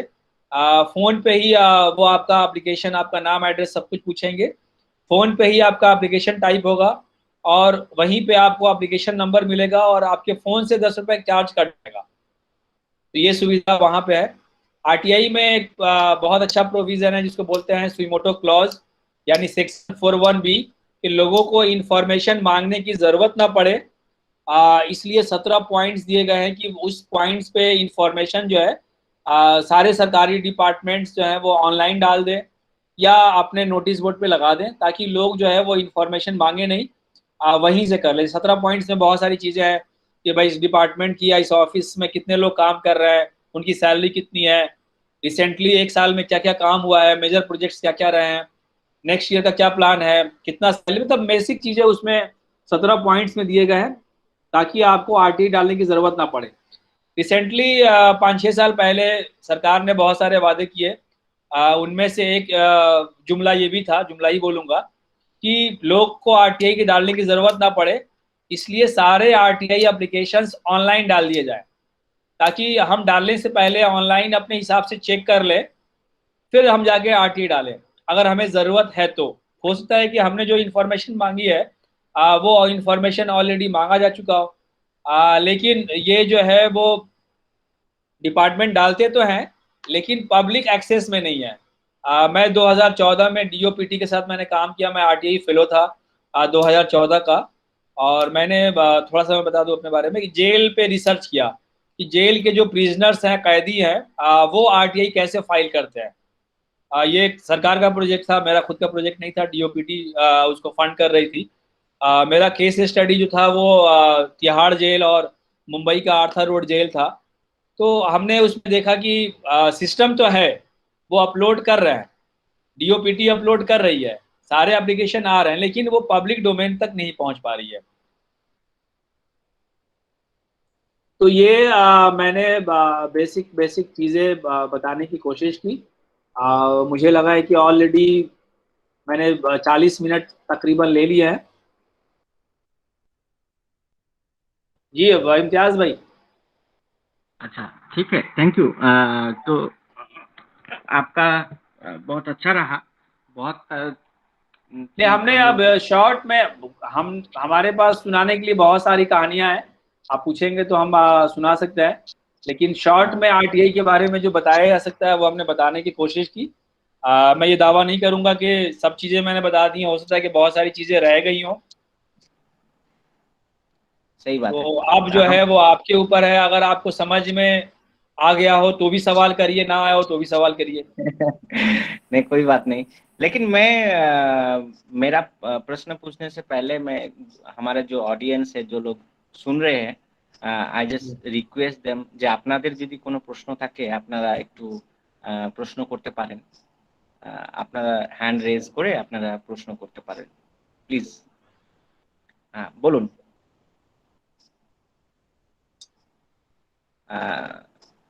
সুজেদা, সুজেদা আমি দেখছি, আপনি বলুন। আপনি একটু মিউট করে বলুন। हाँ हाँ अस्सलाम वालेकुम। वालेकुम सलाम। As an advocate, I joined this, तो मुझे बहुत अच्छा लगा आपका presentation, well explained and seriously it's मुझे तो थोड़ा सा ऐसा लगा कि हमारे पास वेपन है, पावर है to gain information and many things. It is our, you can say it is a power, okay, लेकिन हम इसको एक्सेस नहीं कर पाते हैं। जब भी ऑफिस में जाते हैं तो उस तरीके से, बेसिकली मैं बंगाल की एक छोटी सी गांव है मुर्शिदाबाद, उसी से बिलोंग करती हूँ, तो उसमें बहुत सारे इश्यूज आ जाते हैं। हमको पता है कि हमारी ये रूल्स है, रेगुलेशन है, एवरीथिंग इज दैट, लेकिन जब भी ऑफिस में हम जाते हैं तो उसमें वो लोग बहुत अलग तरीके से ट्रीट करते हैं। और मेरे आपने जो एक्सपीरियंस शेयर किया, माशाल्लाह बहुत अच्छा लगा मुझे। अब हम 2-3 चीज़ें मेरे अटकी हुई थी, जो मुझे इंफॉर्मेशन चाहिए था, तो I will use that this experience. तो उसमें भी आपने जो बताया, एक कैंटीन वाला जो आपने एक शेयर किया, मेरे फ्रेंड का खुद, हम दोनों असमाउल, वो भी एक छोटी सी गाँव से है। तो हम जब लॉ पढ़ते थे एमयू में, तब हम लोग बात करते थे कि हम लोग बहुत कुछ करेंगे, ऐसा है वैसा है, लेकिन हम एज ए कैरियर बिल्डिंग, अभी कैरियर में फोकस कर रहे हैं, तो हम वहाँ अटक जाते हैं। तो कभी भी आरटीआई फाइल करते हैं तो लोग आके कांटेक्ट करते हैं कि आपको ऐसे ऐसे आपको फैसिलिटीज कर दें, आप ऐसा ना कीजिए। पीछे खींचने वाला हजारों हाथ है, सामने थोड़ा सा इंस्पायर करने के लिए शायद कोई नहीं था, लेकिन मुझे मिला। तो I want to thank Afroz भाई, बहुत अच्छा लगा आपके ये देश को मेरा बहुत। मानना है कि इंफॉर्मेशन जो है वो पावर है, सत्ता है। ऑफ तो कोर्स इंफॉर्मेशन पावर जो है वो कोई बहुत जल्दी आपको देना नहीं चाहेगा, तो आपको एग्जैक्टली। इसके लिए लड़ना पड़ेगा। कई बार जो है वो जब आप आरटीआई एप्लीकेशन डालेंगी तो हो सकता है कि कई साल लगे। जैसे कि मैंने, आप लोग शायद जानते होंगे बाटला हाउस इनकाउंटर के बारे में, हाँ मैं हाँ जहाँ रहता हूँ उसी इलाके में इनकाउंटर हुआ था और कई तरह के सवाल थे। लोग बहुत सारे क्वेश्चन रेज कर रहे थे। मुझे लगता था कि शायद हो सकता है कि ये जो लोग सवाल खड़े कर रहे हैं इस इनकाउंटर पे, उनके सवाल जायज़ ना हो, नाजायज़ सवाल हो, और जो हमारी पुलिस ने किया वो सही किया हो, वो वाकई में कुछ ना कुछ होंगे, कुछ ना कुछ उसके पीछे होगा। तो क्यों ना मैं अगर आरटीआई फाइल करूं और वो इंफॉर्मेशन अगर आएगा तो लोगों में ट्रस्ट बिल्ड कर सकता हूं कि भाई आप जो सोच रहे थे वो गलत था और पुलिस ने ये जवाब दिया है। लेकिन यहाँ मैं गलत साबित हुआ कि पुलिस ने इंफॉर्मेशन देने से मना कर दिया। तो वो उस इंफॉर्मेशन को लेने में ऑलमोस्ट 2 से ढाई साल लगे। हाँ, लेकिन ये है कि 2 से 2.5 साल लगने के बाद ये मैं साबित करने में कामयाब रहा कि वो इनकाउंटर फेक था, क्योंकि मैं नहीं कह रहा हूँ, सरकारी डॉक्यूमेंट ने कई सारे सवाल किए, NHRC ने उसको फेक इनकाउंटर की लिस्ट में खुद शामिल किया था। बहुत सारी इंटरेस्टिंग चीजें उसमें निकल कर आई और डेली जो है वो खबरों में वो रहा चीज। RTI डालना भी खबर बना कि भाई इस मामले पे RTI फाइल की गई है, इन्फॉर्मेशन नहीं मिला तो वो भी खबर बना। खैर, तो आप तो लॉयर हैं और माशाल्लाह आप लॉ ज्यादा अच्छे जानते होंगे मुझसे। मैं लॉयर नहीं हूँ, मेरा लॉ का कोई बैकग्राउंड नहीं है। लेकिन मुझे लगा कि एज ए जर्नलिस्ट मैं इस टूल को यूज कर सकता हूँ, तो मैंने इस टूल को RTI को इस्तेमाल करना शुरू किया। और मैं हमेशा कोशिश करता हूँ कि क्योंकि यहाँ जो है वो सरकार की ऑथेंटिक इन्फॉर्मेशन आपको मिल रही है। जी। तो ये मेरी बात है। और कोई सवाल करना चाहे आगे? एक क्वेश्चन हो सकता है अफरोज भाई यहाँ पे जी बिल्कुल कि बिल्कुल। जैसे कि हम ऑफिस में जाते हैं तो हमको पता है कि रूल्स अलग है, तो हम कैसे उसको डील करें? जैसे कि वो ऐसे मतलब आपसे बात करने के लिए भी रेडी नहीं है, तो उसमें हम कैसे उसको जाके अप्रोच करें जो देखिए, मुझे इजीली। मेरा मानना है कि आपका टाइम बहुत कीमती है जी। और आप जो है मालिक है, जो मैंने शुरू में ही शुरुआत कहा है कि जनता जो है वो डेमोक्रेसी में मालिक है। तो आपको यस। ऑफिस में जाने की जरूरत नहीं है। थोड़ा सा जो है वो टेक्नोलॉजी का दौर आ गया है। अभी वेस्ट बंगाल में मेरे ख्याल से ऑनलाइन शुरू नहीं हुआ है, वो आप ज्यादा बेहतर टेक्नोलॉजी जानते में हो। बहुत पीछे है ये वेस्ट बंगाल हाँ, में, अगर लेकिन पोर्टल भी ये हो जो है जाता है वो तो उसका काम नहीं सबसे होता है। बेस्ट तरीका है कि आप जो है वो अपने RTI एप्लीकेशन स्पीड पोस्ट से और रजिस्टर्ड पोस्ट से भेज दें। तो उसका यह है कि वो भी एक तरह से वो है कि वो आपको इंफॉर्मेशन स्पीड पोस्ट या रजिस्टर्ड पोस्ट से आपको वो भेजेंगे। लेकिन आप जब फेस टू फेस जाके मिल के लेती हैं तो उस अधिकारी के पास बहुत कुछ होता है आपको डील करने के लिए। वो आपको टाल सकता है, वो सोचेगा कि अरे क्यों डाल रही हो, आपको लालच देगा, आपको पैसे की लालच देगा, आपको बोलेगा अरे बैठो ना मैडम चाय पियो, कहाँ डाल रही हो RTI, हम दे देते हैं वैसे ही। मैं आपको बता दूं, जस्ट फॉर मैं एग्जांपल के लिए बता रहा हूँ। शुरू में मैं खुद अरविंद केजरीवाल जो दिल्ली के CM हैं, सब लोग जानते हैं, तो उनके साथ मैं जुड़ा हुआ था। क्योंकि मैं स्टूडेंट था, एज ए वॉलंटियर उनके ऑर्गेनाइजेशन में काम किया। कुछ ऐसे मामले आए जिन पे उन पे सवाल उठा, और सवाल ये उठा कि उसमें इन्होंने भी कुछ थोड़े बहुत हल्के फुल्के करप्शन किए हैं। तो मैंने RTI फाइल की उनके ऑर्गेनाइजेशन को। ये ऑन रिकॉर्ड सारी बातें मैं बता रहा हूँ आपको, ये खबर भी छप चुकी है। तो मैंने उनके ऑर्गेनाइजेशन को RTI फाइल की और उनसे कुछ सवाल पूछे। उसके बाद कॉल आया, फोन पे वो खुद थे मौजूद। उन्होंने कहा कि अरे अफरोज तुम तो ऑफिस के आदमी हो, डालने की क्या जरूरत है, ऑफिस आओ बैठ के चाय पीते हैं, सारा ऑफिस तुम्हारा है, जो चाहे वो ले लो। मैंने कहा कि नहीं सर, ये प्रैक्टिस सही नहीं है। जब हम अकाउंटेबिलिटी की बात कर रहे हैं, जब हम ट्रांसपेरेंसी की बात कर रहे हैं, तो हमें भी वैसा ही होना चाहिए। जैसे हम और डिपार्टमेंट में RTI फाइल करके इंफॉर्मेशन मांगते हैं, तो हमें ये सोचना चाहिए कि हमसे भी कोई इंफॉर्मेशन मांग सकता है। और क्योंकि हम लोग RTI पे काम करने वाले लोग हैं, आप RTI के नाम पे ऑर्गेनाइजेशन चला रहे हो, मैं तो एक्टिविस्ट नहीं हूँ, तो आपको आंसर करना चाहिए, और जो आंसर करना चाहिए वो रिटर्न में करना चाहिए। तो बाद में उन्होंने वो रिटर्न में आंसर किया। तो मेरा ये दैट इज मानना है मेन कि थिंग। RTI में कोशिश ये करे, क्योंकि क्या होता है ना कि जब आप जाएंगी ऑफिस, पर्सन टू पर्सन मिलना होता है, तो उसके पास होता है, वो जानता है आपको। अब जैसे मैं एग्जांपल फिर से दूंगा कि मैं अपने बिहार का रहने वाला हूँ, चंपारण। तो वहाँ की RTI मैं दिल्ली से फाइल करता हूँ। अब वहाँ जो वार्ड पार्षद है, वार्ड काउंसलर बोलते हैं उसको, वो मेरे घर सुबह सुबह आ गया, हर दिन पहुंच रहा है। अब घर मेरे कोई पहुंचेगा तो जाहिर सी बात है कि चाय नाश्ता भी करना होगा कि अरे भाई मैंने क्या गलती कर दिया, अफरोज भाई दिल्ली से हमको परेशान करते हैं, ये वो। तो ये सब चीजें होंगी, आपको डिफरेंट डिफरेंट लोग कॉल करेंगे, फोन करेंगे। तो उससे बचने का जो रास्ता है वो यही है कि आप जाकर फाइल ना करें, आप घर से फाइल करें। दूसरा, अगर लगता है कि सेंसिटिव RTI है, बहुत बार होता है कि हमको लगता है, डर लगता है कि ये एप्लीकेशन जो आइडेंटिटी हम छुपा डाल के रहे हैं, कर सकते हैं। नहीं बिल्कुल नहीं कर सकता है। क्योंकि ये RTI एक्ट में पहला जो लिखा गया है वो ये लिखा गया है कि सिटीजन को ये राइट है। तो सिटीजन जो है वो कोई ऑर्गेनाइजेशन नहीं होगा, सिटीजन जो है वो आप होंगी, आप सिटीजन है। बेस जो है वो सिटीजन नहीं है, इम्तियाज नहीं भाई नहीं, सिटीजन है। मैंने पूछा कि इंडिविजुअल सिटीजन तो कर सकते हैं, दैट आई नो, लेकिन कभी मुझे डर है कि मुझे नहीं, पुश आप करने के आइडेंटिटी लिए जब कर सकते हैं। छुपाएंगी, अगर आप आइडेंटिटी छुपाएंगी तो वो आपकी इंफॉर्मेशन कौन सी एड्रेस पे भेजेगा? वो पीआईओ जो है, तो आपको अपना एड्रेस तो देना ही पड़ेगा। तो आपको एड्रेस देना है। अगर आपको डर है तो मेरा एक कंसेप्ट यह है कि आप मास आरटीआई एप्लीकेशन डालें, यानी सेम आरटीआई 10 लोग मिलकर डाल दिए, तो अब पीआईओ के लिए बहुत मुश्किल है कि भाई किसने डाला, कौन हमें मेरे पीछे है या जो भी है। तो वैसे कंडीशन में जहां आपको डर लगता है वहां पे आप 5 लोग 10 लोग मिलके जो है वो आपने डाल दिया। आपने हर स्टेट में आपके दोस्त होंगे, किसी एक स्टेट में आपका दोस्त है, उसको भेज दिया तो भाई तू यहाँ से आरटीआई एप्लीकेशन डाल दो इस एड्रेस पे। तो ऐसे जब डालने से जो है वो फिर पीआईओ को भी पता नहीं चलेगा कि ये एक्चुअल में डाला कौन, क्योंकि सेम एप्लीकेशन सेम क्वेश्चन अलग अलग लैंग्वेज में या अलग तरीके से 5 लोगों ने पूछा है।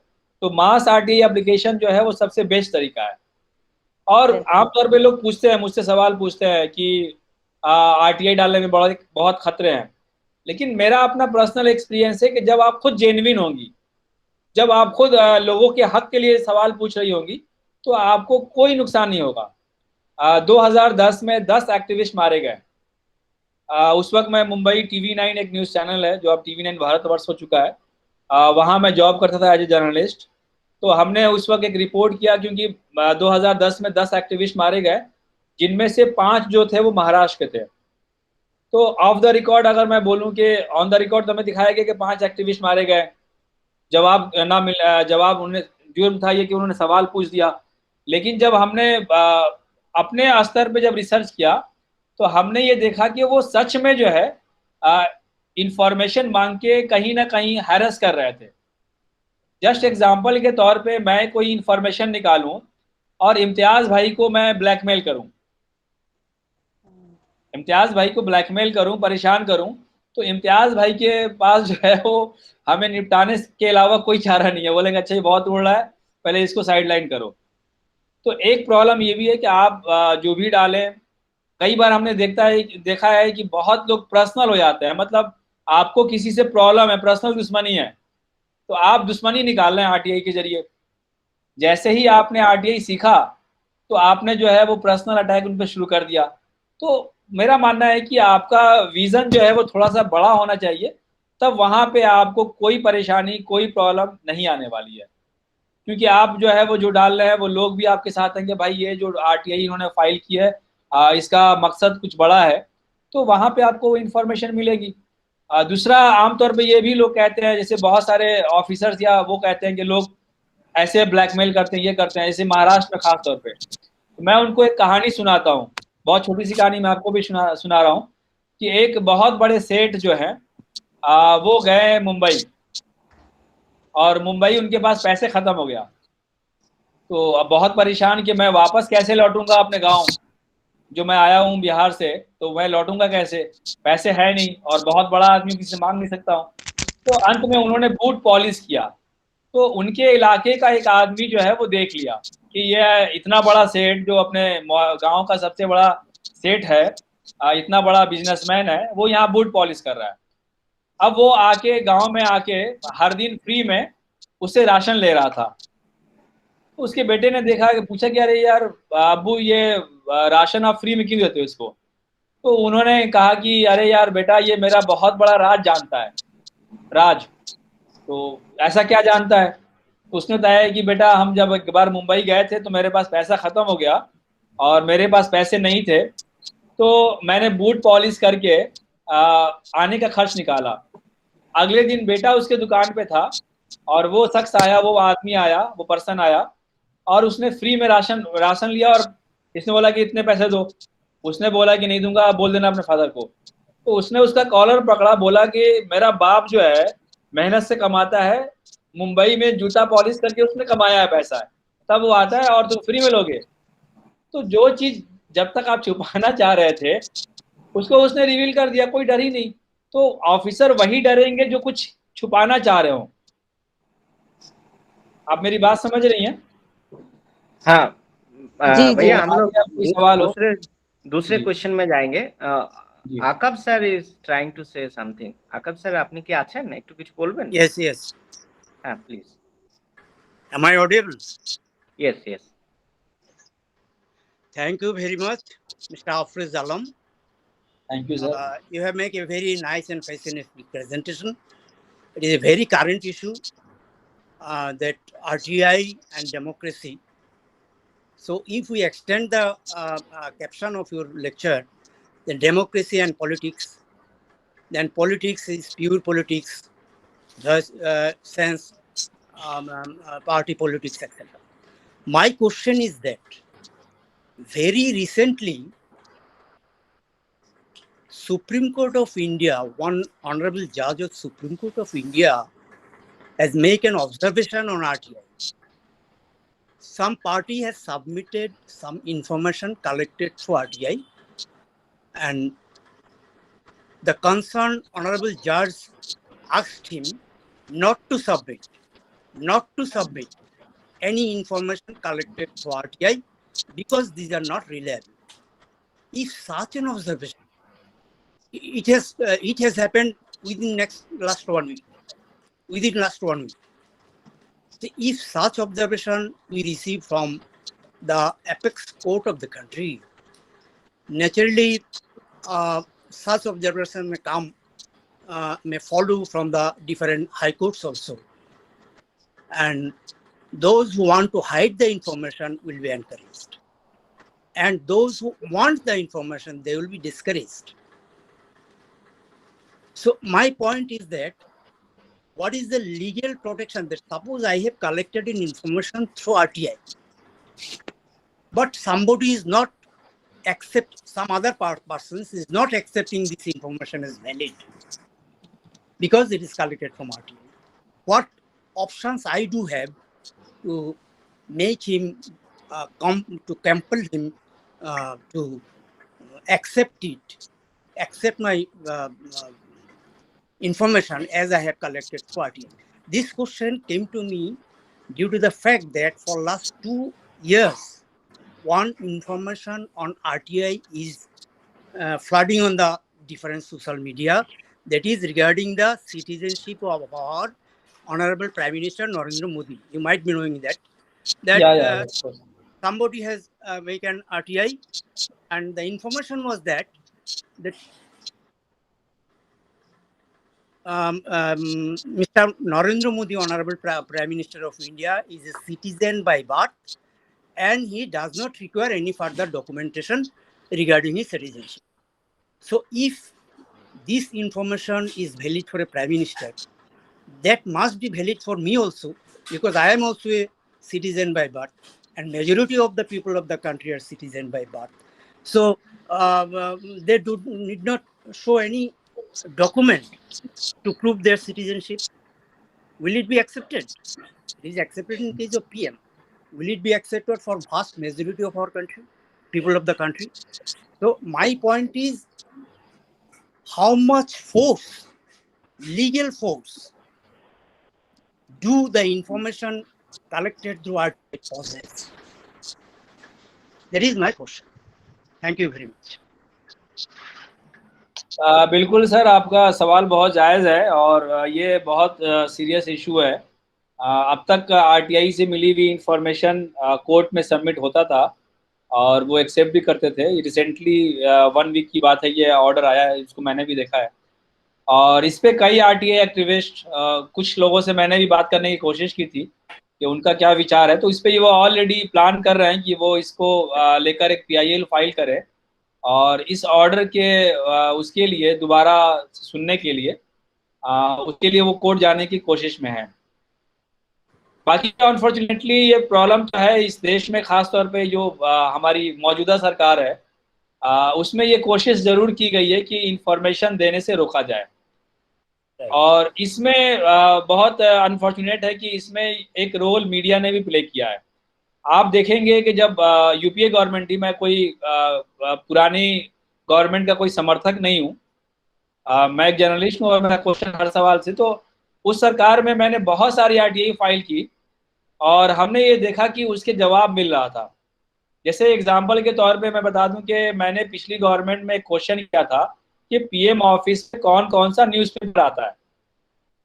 एक जर्नलिस्ट को मेरे लिए खबर थी कि भाई जानना ज़रूरी है कि हमारे पीएम ऑफिस में लोग पढ़ते क्या हैं। तो उस जो है हमें जवाब मिली और देश के ऑलमोस्ट तमाम मीडिया ने उसको खबर किया। लेकिन आज जो है वो खबर दोबारा आरटीआई फाइल करने के बाद इसे सोचा कि हमने जरा पूछे कि हमारे प्राइम मिनिस्टर कौन सा न्यूज़पेपर पढ़ते हैं और क्या खर्च होता है, तो साफ देने से डिनाई कर दिया गया कि हम ऐसी कोई इन्फॉर्मेशन नहीं रखते हैं अपने ऑफिस में।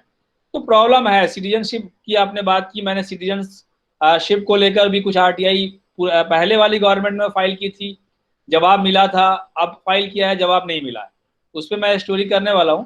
तो ये एक प्रॉब्लम है।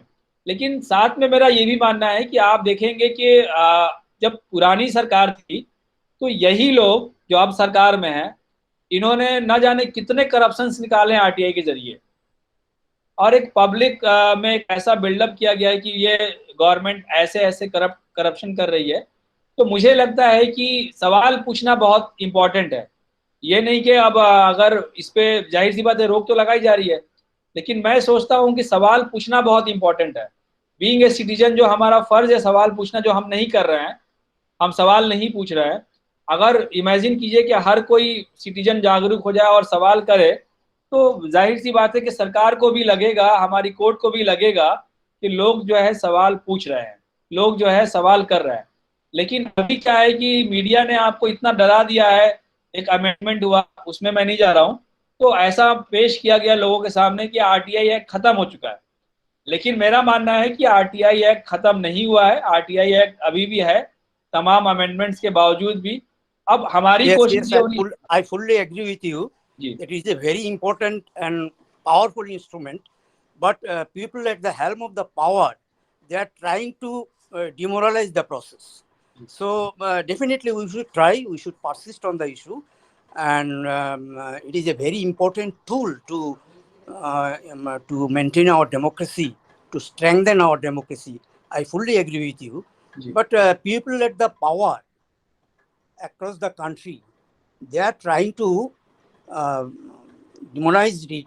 They are trying to suppress and repress it. So I am fully in agreement with you. Something may happen, but that does not mean that RTI Act has become irrelevant.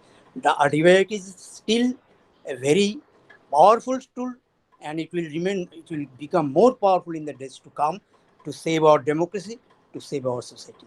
I am fully agreeable with you. Thank you very much. मैं थोड़ा सा add करना चाहूंगा कि जब ये act Yes. आया था, फाइल नोटिंग एक बहुत इंपॉर्टेंट चीज थी इसमें, और उस वक्त की सरकार ने उसको हटाने की कोशिश की थी। तो 2006 में एक बहुत बड़ा मूवमेंट, उस मूवमेंट को दिल्ली में अरविंद केजरीवाल साहब ही लीड कर रहे थे, एक बड़ा मूवमेंट चला और सरकार को पीछे आना पड़ा। तो हमें लगता है कि अगर हम नागरिक हैं, सिटीजन हैं इस देश के, तो हमारा भी ये राइट है, हमारा भी ये कर्तव्य बनता है, ड्यूटी बनता है कि सरकार अगर कुछ गलत कर रही है, अगर कोई ऐसे गलत जजमेंट आ रहे हैं, तो उसके खिलाफ हमें उठना चाहिए, बोलना चाहिए। लेकिन प्रॉब्लम यह है कि इस वक्त जितने आरटीआई एक्टिविस्ट हैं, मैं पहले ही क्लियर किया हूं कि मैं आरटीआई एक्टिविस्ट नहीं हूं, लेकिन जो आरटीआई एक्टिविस्ट है, बड़ी मतलब दुख की बात है कि वो आरटीआई पे फोकस नहीं है। अब उन्होंने आरटीआई पे काम करना बंद कर दिया है और वो किसी दूसरे चीजों में इन्वॉल्व है। जो सरकार ट्रांसपेरेंसी अकाउंटेबिलिटी के नाम पे आई थी, आज वही सरकार, जो लोग कभी आरटीआई एक्टिविस्ट थे, आज वही लोग इंफॉर्मेशन आपको नहीं दे रहे हैं। तो ये कंट्री की दुर्भाग्य कहिए या जो भी कहिए, लेकिन फिर भी मेरा मानना है कि हमें सवाल पूछना चाहिए। सवाल पूछना ही जो है हमें अपने आप में एक एहसास दिलाता है कि हाँ, हम भी कुछ है, हम भी सवाल पूछने का अधिकार रखते हैं। और मेरा मानना है कि जवाब जो है वो मिल रहा है। जैसे कि मैं आज ही की अगर बात करूं तो मेरे सेंट्रल विस्टा प्रोजेक्ट को लेकर मेरे पास अभी 4 जवाब जो है वो आज ही रिसीव हुए हैं। अब उसमें क्या है वो एक अलग चीज है, लेकिन यह है कि सवाल कंटिन्यूअस पूछना बहुत इंपॉर्टेंट है, जो कि हम लोगों ने पूछना बंद कर दिया है। कई बार आरटीआई में डालता हूँ, अब जैसे दिल्ली वक्फ बोर्ड पे मैंने बहुत सारी आरटीआई फाइल की हैं, अभी वक्फ की मैंने बहुत सारी इंफॉर्मेशन ली है, तो वहाँ के ऑफिसर्स कहते हैं कि अरे यार साहिल, तुमको डालने की जरूरत क्या, आओ जाके ले लो। हमने कहा कि नहीं, हम प्रोसेस से ही लेंगे। ठीक है, हमारे ताल्लुकात आपके ताल्लुकात हैं, हम चाहें तो आपसे ले सकते हैं, रिपोर्ट कर सकते हैं, लेकिन हम जो है वो प्रोसेस के तहत ले रहे हैं, ताकि हम भी फील करें कि हाँ, हम भी कुछ है, 10 रुपए खर्च करके हमने ये पेपर हासिल किया है, हम उसकी इंपॉर्टेंस को समझे। Afroj bhai and Akab sir for pointing out some relevant question. Afroz भाई, हम लोग ऑलरेडी लेट हो चुके हैं, तो जस्ट दो सवाल है मेरे लिए, शॉर्ट, बहुत छोटे से, और आप छोटे से भी रिप्लाई देंगे उसके जी, जी, बहुत जी। ज्यादा। जी। एक है जो आप पॉलिटिकल फंडिंग के बारे में आप बताए थे, जो there are RTI on political funding, जी। तो उसके बारे में थोड़ा स्टोरी छोटे से वो बताएं। और दूसरा चीज जो है मेरा जानने का, वो है आपने तो आरटीआई बोथ द गवर्नमेंट में किया, एनडीए हो और यूपीए जी, हो, उसमें डिफरेंसेस क्या आपको नजर आए, वो अगर हमको थोड़ा शॉर्ट में बताए तो बहुत अच्छा रहता है। पहले सवाल का मैं जवाब बता दूं कि आरटीआई के दायरे में अभी भी पॉलिटिकल पार्टी नहीं है, तो फंडिंग की जानकारी आप पॉलिटिकल पार्टी से नहीं ले सकते हैं। लेकिन जितने भी देश में पॉलिटिकल पार्टी हैं, 7 नेशनल पार्टी, 44 स्टेट लेवल की पार्टी और अराउंड 1800 और 1900 पॉलिटिकल पार्टी जो रजिस्टर्ड हैं, वो लोग जो है वो उनको रूल 24A के तहत 20,000 से ऊपर की अगर कोई फंडिंग है तो इनकम टैक्स में छूट पाने के लिए वो उनको सबमिट करना होता है इलेक्शन कमीशन को, कि आपको चंदा जो है यानी जो फंड जो है वो 20,000 से ऊपर कहाँ कहाँ से मिला, ताकि वो पैसा जो है वो आप जब शो करेंगे तो आपको उस पर इनकम टैक्स में छूट मिलेगा। हमने आरटीआई सबसे पहले जब आरटीआई पे पॉलिटिकल पार्टी के फंडिंग पे डिबेट नहीं हुआ था, शुरू नहीं हुआ था, तो हमने शायद 2007, 8 में या 6 में हमने एक आरटीआई फाइल की और हमने पूछा कि कितनी पॉलिटिकल पार्टी जो है वो रूल 24A को फॉलो कर रही हैं। तो उसमें जो है वो हमें मालूम चला कि ज़्यादातर पार्टियां दे नहीं रही हैं, तो वहाँ पे हमें इंफॉर्मेशन मिला और फिर मैंने कहा कि जो नेशनल पार्टी हैं उन्होंने जो रूल 24A के तहत सबमिट किया है, आप मुझे उसकी इंफॉर्मेशन दें। तो उसमें बहुत सारी इंफॉर्मेशन, अब वो पूरी लिस्ट आ गई कि किसने किसने कांग्रेस को चंदा दिया है, किसने जो है बीजेपी को फंड किया है। तो उसमें मालूम चला कि डाउ केमिकल बीजेपी को फंड कर रही है। बहुत इंटरेस्टिंग था, ये बीबीसी ने खबर बनाई। दिल्ली में पब्लिक स्कूल्स की बहुत मनमानी थी, तो यहाँ के सारे ऑलमोस्ट सारे न्यूज़पेपर्स ने फ्रंट पेज की खबर बनाई। तो ऐसे जो है वो पॉलिटिकल पार्टी के फंड के बारे में डिटेल बातचीत जो है वो शुरू हुआ। 2009 में बाबा रामदेव अपनी खुद की पॉलिटिकल पार्टी बनाने की बात कर रहे थे। लोगों ने उनसे सवाल किया कि बाबा ऑलरेडी पार्टी है बीजेपी, तो आपको अलग से बनाने की ज़रूरत क्या है। तो उन्होंने कहा कि नहीं, मुझे उससे कोई मतलब नहीं है, ना मैं उससे कोई हमारा जुड़ाव है। फिर उनके फंडिंग पे सवाल हुआ तो उन्होंने कहा कि मैं ना चंदा देता हूँ ना लेता हूँ। लेकिन उसी दरमियान मेरी आरटीआई से आया कि जो जो रामदेव साहब की जो कंपनी है पतंजलि, वो बीजेपी को फंड कर रही है। तो वो बड़ा एक मुद्दा बना देश में।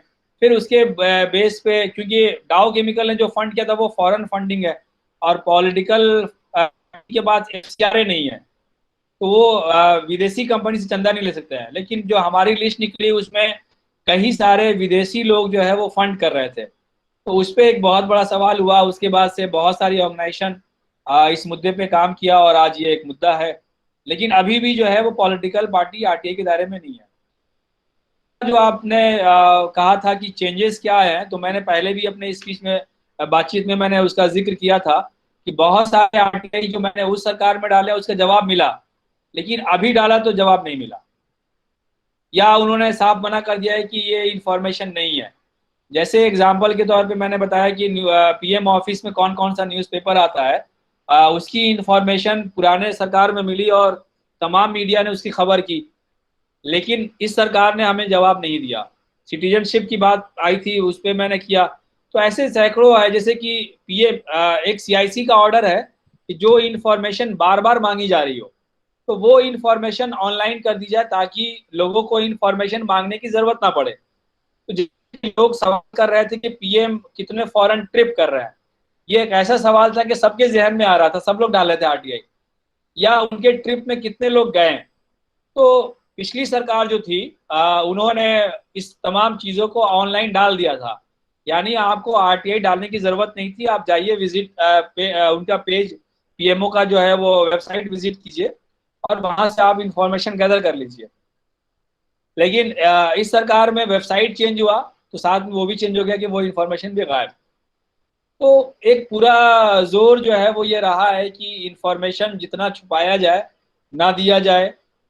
कई बार ऐसा होगा कि आप आरटीआई एप्लीकेशन डालेंगे, इत्तेफाक से अगर आपने होम मिनिस्ट्री में डाली है या पुलिस में डाली है या उससे जुड़े हुए किसी डिपार्टमेंट में डाली है, तो आपके घर जो है वो पुलिस वाला लेकर आएगा इंफॉर्मेशन। अब किसी के घर पुलिस आए तो लोग वैसे ही डर जाते हैं।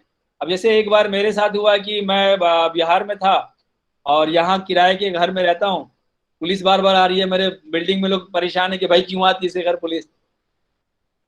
तो ये सब भी परेशानियां हैं, लेकिन मैं फिर भी कहूँगा कि जिस तरह से पिछली गवर्नमेंट में लोगों ने आरटीआई का इस्तेमाल किया, उस तरह से अब हम लोगों ने आरटीआई का इस्तेमाल करना बंद कर दिया है।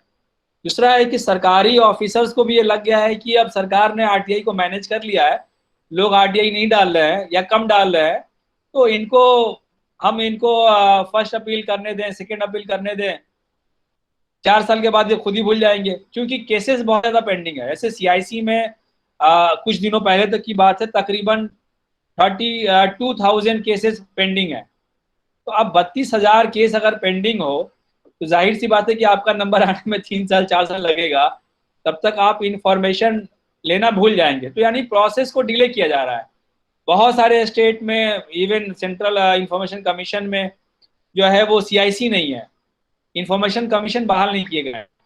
तो ये सारे प्रॉब्लम्स भी हम लोग, लेकिन दिक्कत यह है कि सिटीजन के पास जब इतना बड़ा एक्ट मिला हुआ है, इतना बड़ा पावर मिला हुआ है, हमने कहीं नहीं देखा कि इस एक्ट को लेकर कोई मूवमेंट अब रिसेंटली 6 साल में चला हो, कहीं इस पे बात की हो। मीडिया तो जाहिर सी बात है कि वो बात करेगी नहीं, उसको जो काम करना है वो कर रही है।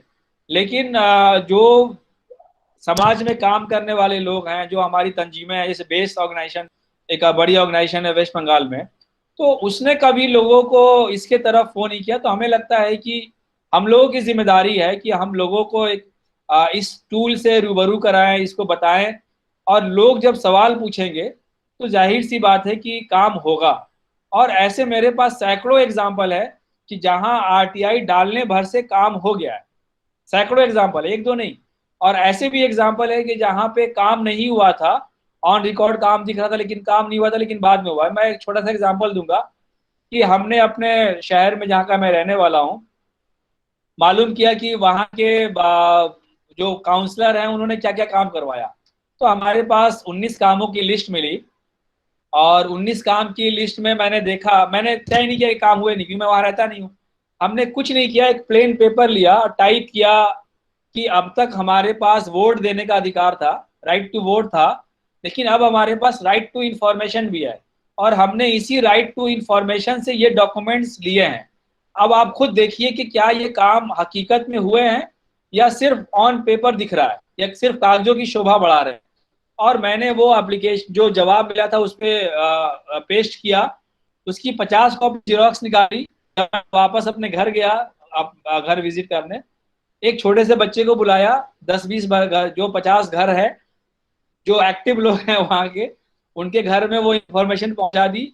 आप यकीन नहीं करेंगे कि तकरीबन 600-700 लोग वहां उसके दरवाजे पे हाजिर है, और वो पूछ रहे हैं कि बताओ कि ये सड़क जो है वो गायब कैसे हो गई। तो वो बोलता है कि अरे नहीं नहीं, ये साहब ने डाल दिया है पहले ही आरटीआई, पैसा रिलीज हो गया है, लेकिन अब बनना शुरू होगा, और उसने 8 दिन में सड़क बना के दी।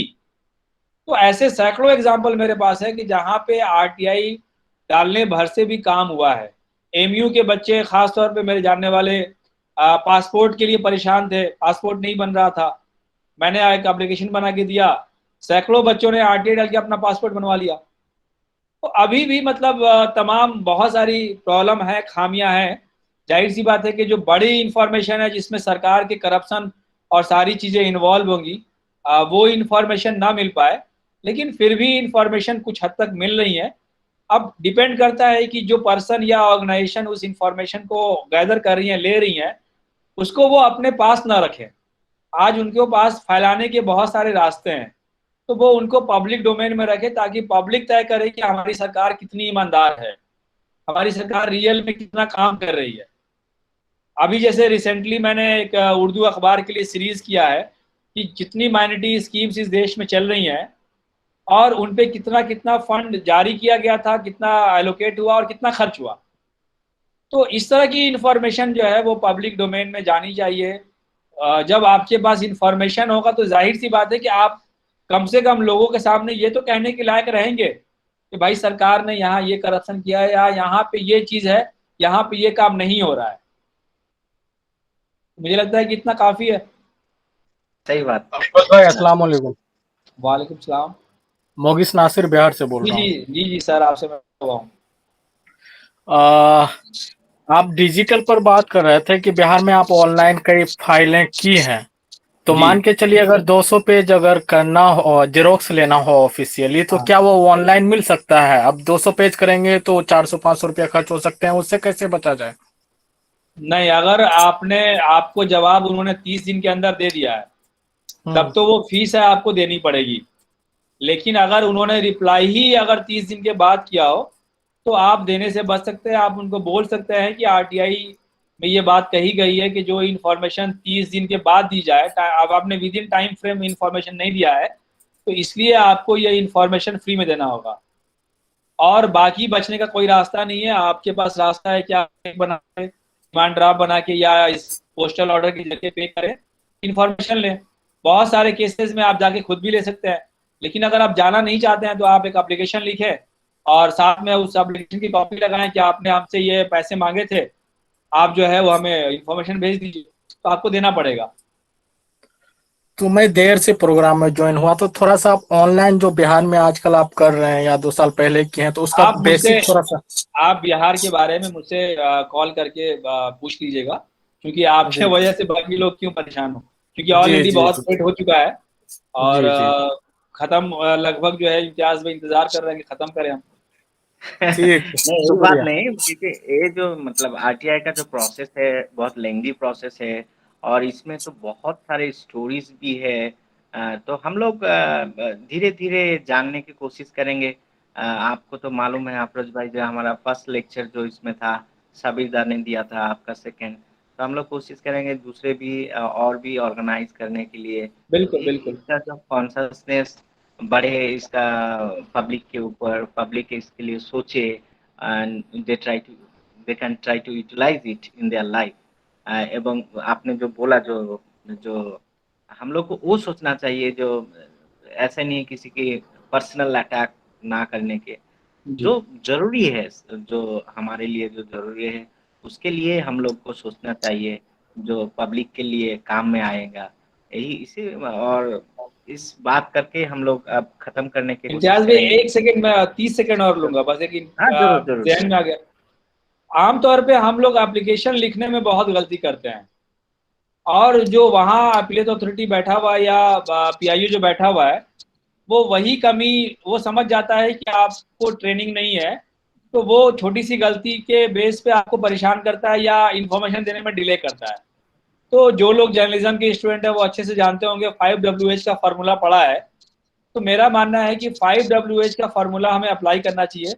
मतलब हमें ये तय होना चाहिए कि हमें क्या चाहिए, वो इंफॉर्मेशन किस डिपार्टमेंट में है और हमें क्यों चाहिए, मतलब इतना आपको पता हो। कई बार होता है कि हमें पता नहीं है और हमने यूं ही सवाल पूछ दिया। तो अगर हम जो है वो जैसे कि कई सारे स्टेट ने ये भी किया है कि आपका आरटीआई एप्लीकेशन जो है वो लिमिटेड वर्ड में होना चाहिए। जैसे सेंट्रल गवर्नमेंट ने किया है कि आपका पूरा एप्लीकेशन जो है वो 500 वर्ड में होना चाहिए। तो आप इसका भी ध्यान रखिए, ये नहीं कि आप एक ही आरटीआई एप्लीकेशन में 100 सवाल पूछ दिया। तो हमारा मकसद भी परेशान करने वाला नहीं होना चाहिए। या फिर महाराष्ट्र गवर्नमेंट ने ये किया है कि आपका आरटीआई एप्लीकेशन 250 वर्ड में होना चाहिए और आपका जो एप्लीकेशन है वो एक ही टॉपिक से जुड़ा हुआ होना चाहिए। सेंट्रल गवर्नमेंट यही बात कहती है। बिहार सरकार ने कहा है कि आप एक आरटीआई में एक ही सवाल पूछें। तो हमें भी आरटीआई डालते वक्त ये कोशिश करना चाहिए कि हमारा क्वेश्चन जो है हम क्या क्यों कैसे सवाल ना करें।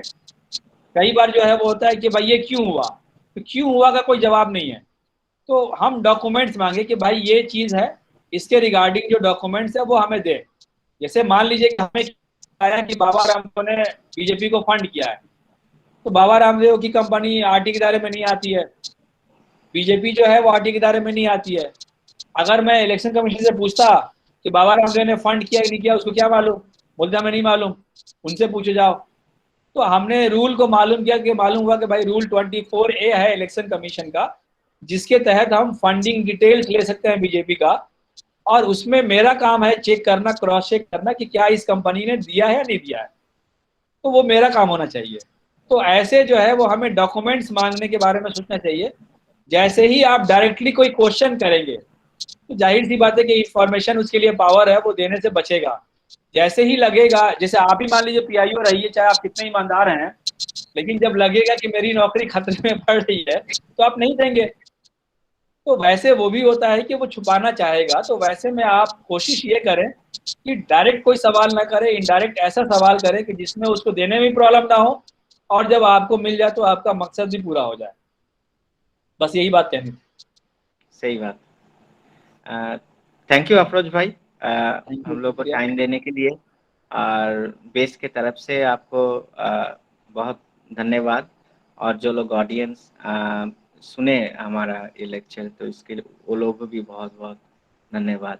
तो हम लोग इसी तरह ऑर्गेनाइज करते रहेंगे और सुनते रहेंगे और सीखते रहेंगे। तो इसी तरह हम लोग अब इस সেশন को हम लोग खत्म करना चाहते हैं। Thank you very much. আর যারা বাংলায় আছে তাদের আমি বলি যে শুভরাত্রি, আবার দেখা হবে। আপনারা পাশে থাকবেন এবং চেষ্টা করুন এগুলোকে ইউটিলাইজ করার আমাদের জীবনে। শুধু যে এটা মাস মিডিয়ার নয়, আমাদের একজন কমন মানুষ হিসাবে, একজন সিটিজেনশিপ হিসাবে আমাদেরও জানার অনেক কিছু অধিকার আছে, এবং সেই অধিকারগুলো আপনাদের আমার মনে হয় যে সেগুলোকে উপলব্ধি করে সেরকম ঠিকঠাক জায়গায় ইউটিলাইজ করা উচিত। ধন্যবাদ। আমি বেসের অর্গানাইজার কাউকে বলবো যে এটা একটু বন্ধ করে দিতে রেকর্ডিংটা। কেউ আছে? Jahira, are you there?